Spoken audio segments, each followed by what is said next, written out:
एक बार एक शेर था। वह एक शक्तिशाली जानवर होने के कारण जंगल का राजा था। वह एक दिन में कई जानवरों का शिकार करके खा जाता था। जंगल के अन्य सभी जानवरों उससे डरते थे। वे अपने आप को जल्द ही समाप्त किए जाने के बारे में भी चिंतित थे, क्योंकि शेर व्यापक दर पर जानवरों को मार रहा था।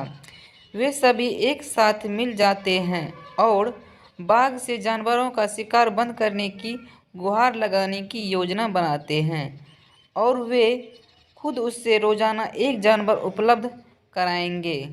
उन्होंने हिम्मत जुटाकर बाघ के पास जाकर अपने विचार उसके सामने रखा। बाघ उस विचार के लिए सहमत हो गया। वे प्रतिदिन एक जानवर को उसके भोजन के लिए बाघ के पास भेजने लगे। एक दिन बाघ के खाने की बारी खरगोश की थी, लेकिन वह खरगोश बहुत चालाक था और वह बाघ का भोजन नहीं बनना चाहता था। वह बहुत धीरे धीरे बाघ की गुफाओं की ओर चल पड़ा।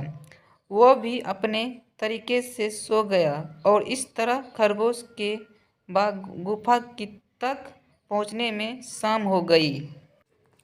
बाघ लंबे समय से अपने भोजन की प्रतीक्षा कर रहा था, जिससे उसे गुस्सा आया और उसे बहुत भूख लगी। और खरगोश को देखकर वह गुस्से से चिल्लाया कि उसे बहुत भूख लगी है और उन्हें अभी एक बहुत छोटी खरगोश भेजा है।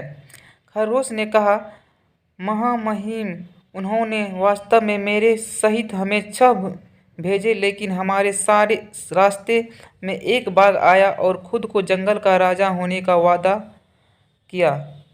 उसने 5 खरगोश रखे और मुझे तुम्हारे बारे में बताने के लिए भेजा। यह सुनकर बाघ गुस्से से भड़क उठा और खरगोश से कहा कि उसे उस बाघ के पास ले चलो। खरगोश उसे कुएं के पास ले गया और कहा कि बाघ उसे के अंदर है।